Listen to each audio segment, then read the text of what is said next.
Genji Kamogawa isn't just a legendary coach. His days before he became a coach isn't mentioned enough, so let's take a walk down memory lane.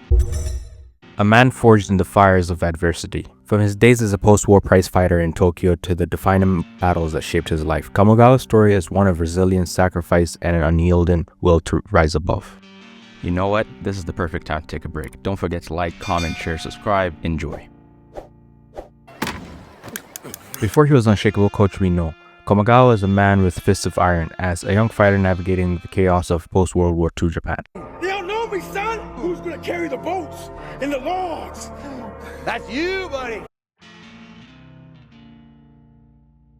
Japan, just emerging from the ashes of war, was a place of resilience. The streets were filled with echoes of hardship, yet also a determination to rebuild. For Kamogawa, Nakota, and Dankichi, the ring became more than just a battlefield, it was their sanctuary. Prize fighting was not just a way to make a living, it was the testament to their unyielding pride, their refusal to bow down to adversity.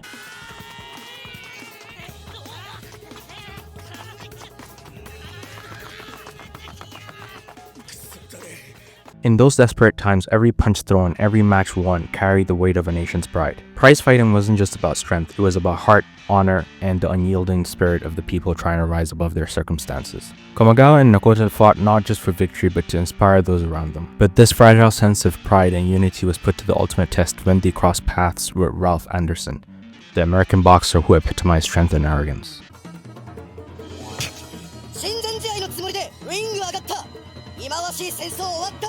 Kamogawa's first clash with Anderson wasn't just physical, it was a battle of ideology symbolizing the strained post-war relations. Yet, even in defeat, Kamogawa's spirit remained unbroken.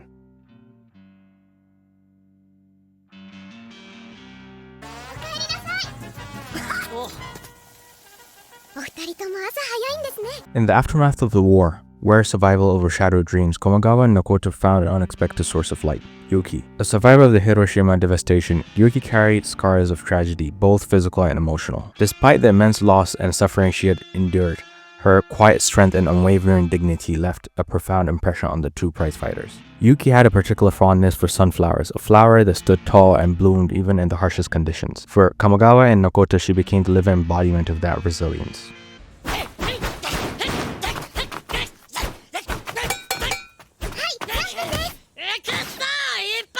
As the trio grew closer, it became clear to Kamogawa that Nakota's feelings for Yuki ran deep.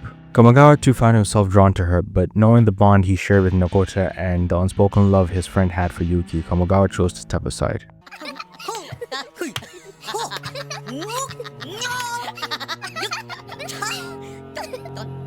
In a moment of selflessness, Kamogawa buried his feelings, prioritizing loyalty and friendship over his own desires. His decision wasn't just about respect for Nakota, but it was also about ensuring Yuki's happiness in her fleeting time. Through Yuki, Kamogawa learned the value of love not as a possession, but as an act of giving. Her presence in his life would forever shape his understanding of what it means to care about somebody, even if that love remains unspoken.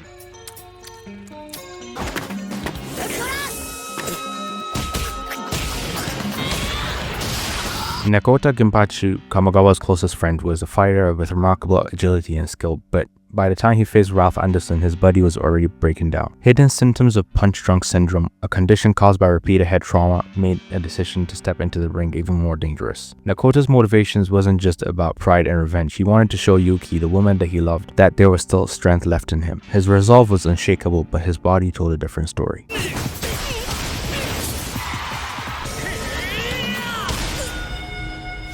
The dangerous, illegal rabbit punch left Nakota helpless, his body succumbing to both injury and his pre-existing condition. Kamogawa, who rushed to the scene, could only watch as his best friend was savagely beaten. Anderson's actions weren't just a personal attack, they symbolized the arrogance and cruelty that defined the interactions between the occupying American forces and the Japanese during that era. Kamogawa's heart burned with rage, guilt, and desire to honor Nakota's sacrifice. The seeds of the next fight were planted right there and then.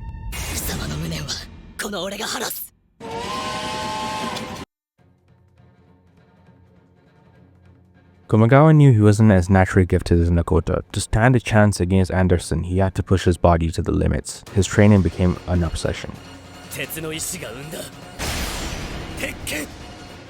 He wasn't just fighting for himself. He was fighting for Nakota, for Yuki, for the pride of a country still struggling to rise from the devastation of a war. With both fists fractured before the match even began, Kamogawa entered the ring prepared to deliver one decisive blow, a punch powerful enough to break through Anderson's rock-hard defense and settle the score once and for all.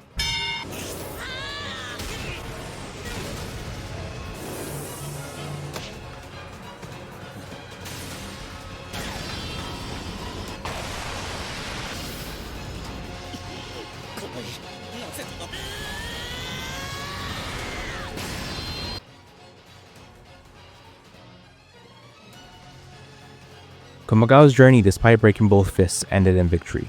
Inspired by Yuki's words about sowing seeds in the future, he dedicated his life to teaching others about the art of boxing. This promise to nurture the new generation of champions continues to drive him, even as he reflects on the sacrifice he has made along the way.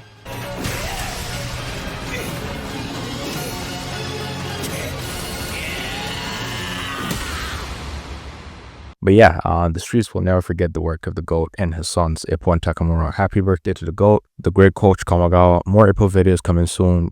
Drop a character that you want to see us drop in the comment down below. Don't forget to like, comment, share, subscribe. Thumbs out.